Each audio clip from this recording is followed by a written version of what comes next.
According to the Center of Disease Control, 1 in 9 women will experience postpartum depression. Because these are very high odds, you have most likely met a woman who has postpartum depression, or maybe you yourself has experienced this after having a baby. So because of this is so common, I would like to talk about it. And I especially would like to talk about what women think that they should feel versus what they actually feel. In the book Looking Out, Looking In by Ronald Adler and Russell F. Proctor, there is an emotional phenomena called the Fallacy of Shoulds. Defined, it is the inability to distinguish between what is and what should be. To relate this back to postpartum depression, it's the idea that a new mom should feel just completely in love with their baby. And I unfortunately fell victim to this fallacy. I kept a journal when my son was a newborn, and this is the journal. And I would like to read a page to you.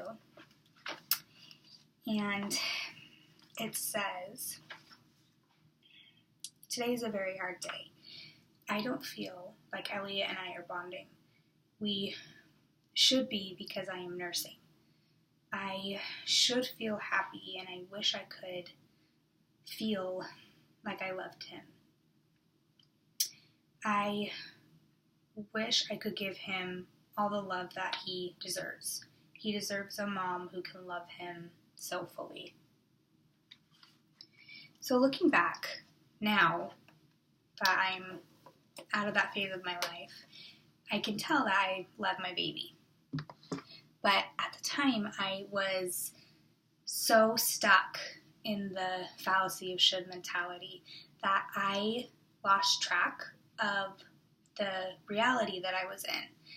I got so distracted about how I thought I should be feeling that I wasn't enjoying my present.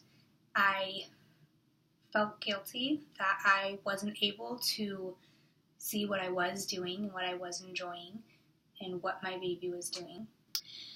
I preferred that people behaved differently. I preferred that people would say, "Yeah, today kind of sucks and I'm having a hard time with this and I really struggled with this aspect of becoming a new mom." And I felt as though what women should be talking about, women were not talking about. And I looked around and I saw all these beautiful families and all these very happy moms, and I thought that's how I should be feeling. And I thought that something was wrong with me, and I thought that I was different because I wasn't feeling all of these wonderful, happy emotions. And because I focused on the shoulds, I added unnecessary stress to an already very stressful situation. I learned that it only takes away from the present. I have also learned that the fallacy of shoulds is just a fallacy. We get so stuck in how we think something should be that we become disconnected with reality. And at least in my life, most of the realities are so much better than any of the shoulds I could come up with.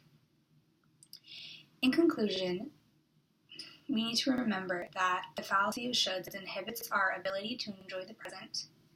It adds very unnecessary stress, and that when we focus on the shoulds, we often complicate our reality.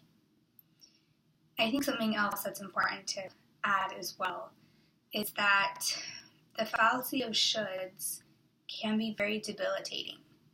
We are struggling with so many things in our lives, and when we add all the shoulds and when we compare ourselves to others, it makes it that much harder to accomplish what we think we should be doing.